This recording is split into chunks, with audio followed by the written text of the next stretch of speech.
yields following benefits in the favor of certain criteria. Let's see which type of benefits of the responsibility accounting. Start with the first is clarity of goals. So before you are going to execute the responsibility, and with the help of responsibility centers, we need to identify certain things. The first is we need to clarify our goals. Responsibility helps management in clarifying the goals, both organizational as well as individuals.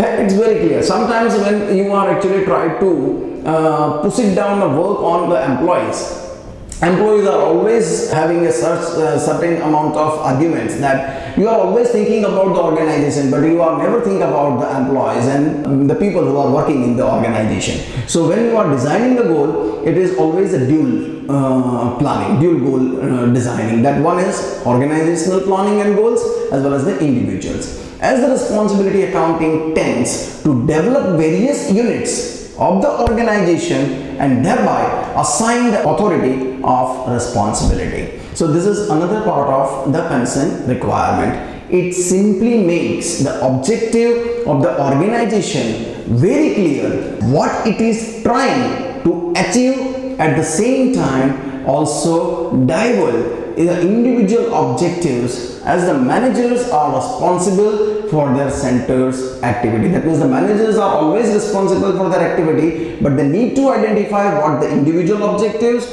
and the managers are concerned, and also same time it would be divulged for the particular part of requirement. Assist, another benefit is assist in set realistic plans and budgets. An effective and well understood implemented responsibility system would help the management in setting realistic plan and budgets. So here, if the understood by the management and the management is effective, it's always helpful to create strategic planning and budgets after keeping in view the strengths and weaknesses of the organization. That simultaneously you have to keep it in mind what are the strengths of the organization and which are the weaknesses of the organization. Both these things to be understood, and then you plan your activity and prepare your budget. Then the organization on the one hand and opportunities and threats available in environment on the other hand. Improves quality, that is another benefit. Definitely, when you are having a structured responsibility, when you are having a proper identification, always it helps to improve your quality structure. A responsibility accounting system tends to divide the organization into various units, which makes it easier for the organization in planning the activity and also controlling them. The controlling becomes easy and simple, and hence the quality of activity can be monitored. So someone is going to monitor. So that means the whole activity, which are maybe easy, maybe simple, but the quality of activity can be monitored and controlled, which consequently helps in improve quality of the operations. So that means all this activity has been designed. It's a very simple manner, but how it can be improved, what is the target consideration, and then the improvisation in the business, it's happened. Now, as these individual centers are managed qualitatively, it will lead to an overall performance improvisation, and improvement will possible. Next is cost control. It is also one important benefits of the business. Or maybe you can say that one of the most important part of the benefits of the responsibility accounting, because of ultimately we need to control the cost, so it would be impact on other features and other factors also. Certainly, the implementation of the responsibility accounting and understanding of the same will inject the sense of cost control and cost consciousness among the management. So the important thing is what? One is the part of understanding in the system, in the area, in the responsibility, or whoever so is connected, and it is injected that what is the policy to control the cost. So it would be helpful for management improvisation. The managers of an individual centers are assigned certain standards according to that which they need to perform. So the managers are going to perform, but for that they need to assign and then design a specific standard, that these standards are there, and on the basis of the standard you have to find out your way. This will lead to the managers control over the work. So that means the managers are going to take a lead, they find out the path, and then they will actually take over the part of work, that is the cost, so as not to go beyond the standard cost assigned for the specific work. Next is objective evaluation. Under the responsibility accounting, all the centers are held responsible for certain tasks. Along with correspondent authority, they all will be judged and on a common platform. So that means the centers are designed, responsibility has been given, task is also planned, but all these particular things are to be observed in one platform. So they have an idea, they are observing, they may be scrutinize the things. That means the controlling and authority power is given to the managers, but simultaneously their superiors and their authorities are also going to judge them under a well-defined common criteria or standards. It will lead to unbiased evaluation of performance on a common grounds. There should be, it cannot be biased at all when at the time of evaluation, because of in the organization we have a first object. When you are obtaining this responsibility accounting system in your organization, there is a teamwork. So all are working together and perform together to enhance your organizations as well as your system. The next benefit is decentralization in decision making. Owing to the formation of various centers for conducting various set of activities, the management has to delegate the decision making authority to concerned centers managers. So when the particular part of management is actually asked the cost centers or maybe a responsibility person, at that point of time the authority has been actually tried to concern the respective managers of their responsibility. Thus, this system will lead to decentralized or decision making, which is good in a way as it brings various implied benefits of decentralization. So decentralization, it's always benefited for the concern of decision making. Because of decentralization, the decision would be accurate and it is to be to the mark of particular task. This is what all about the benefits of a responsibility accounting. The next point is limitations of responsibility accounting. Limitations of responsibility accounting is always concerned with the amount of informations which are available from the top level management to the bottom level management.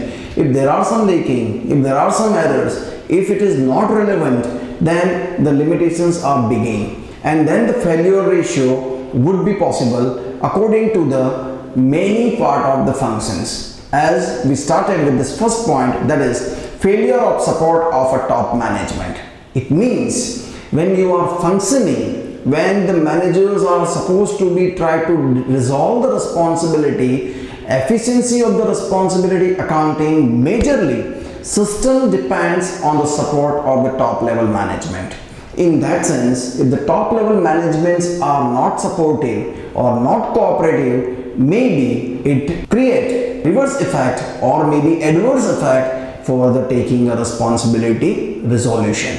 The support of the top level management right from the inception till the end ought to be adequate enough in order to run the system systematically as well as effectively. That means if the top level managements are always cooperative and supportive from the beginning to end, it's always work efficiently and the issues has been resolved as early as possible. Any flaw in these regards will ruin the whole process and system becomes failed. Next limitation is unorganized structure of the organization. It means if the organization is not well structured, if it is not designed as per the stratified requirement, or if the structure has not been given or the sequence has not been given, then the limitation would be arise here because of they don't have a proper channel.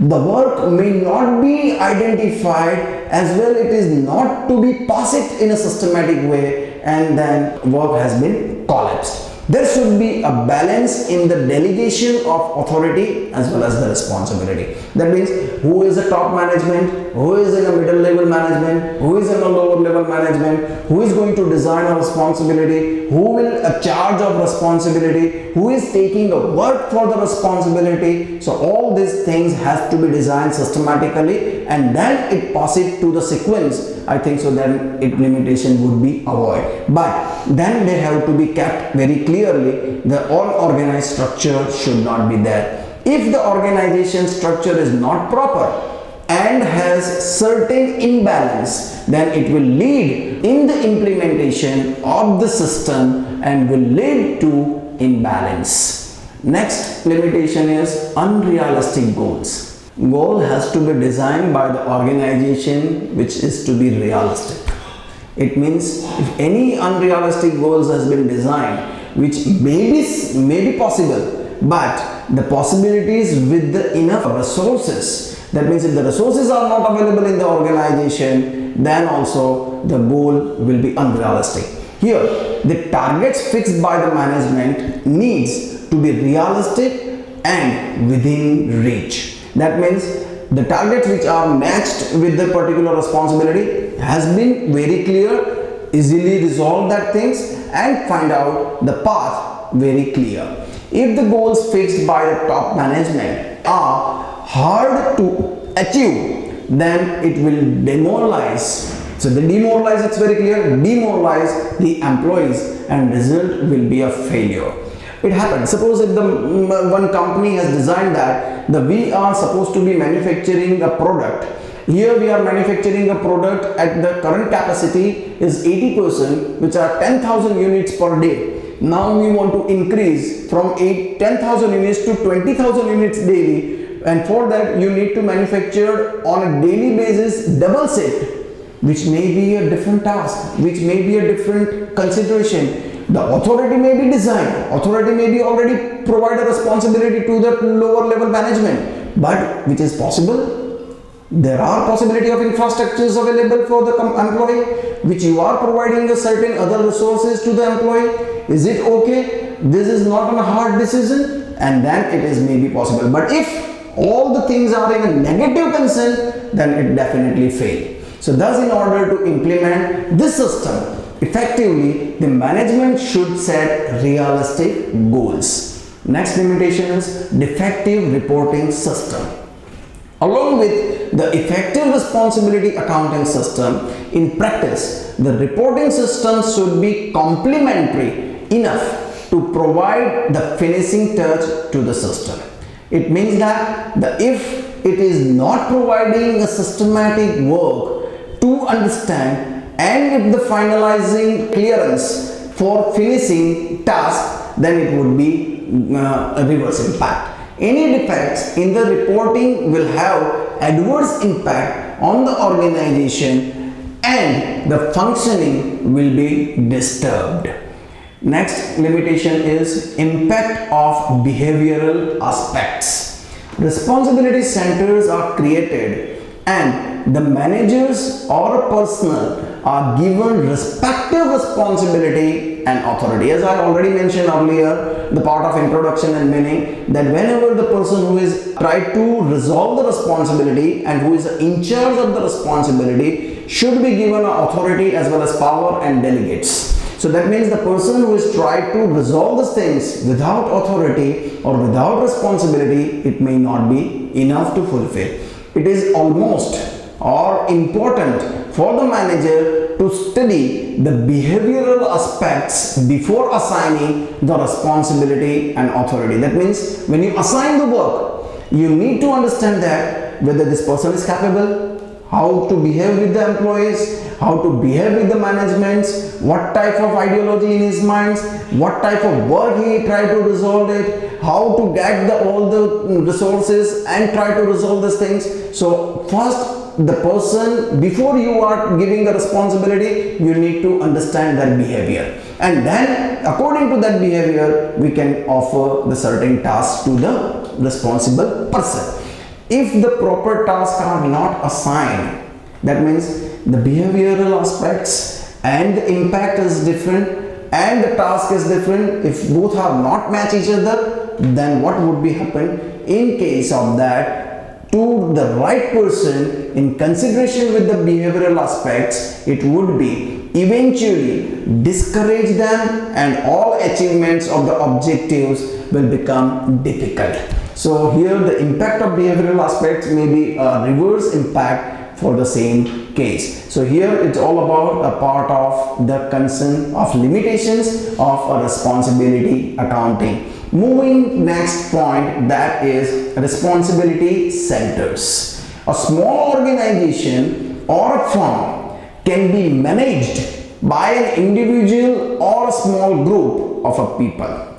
For that, the company has to identify how this individual or a group of people can try to manage this particular responsibility. The functions and operations of a large organization are difficult to carry out, manage and supervisions by an individual or a few individuals. For effective control of its operation, a large organization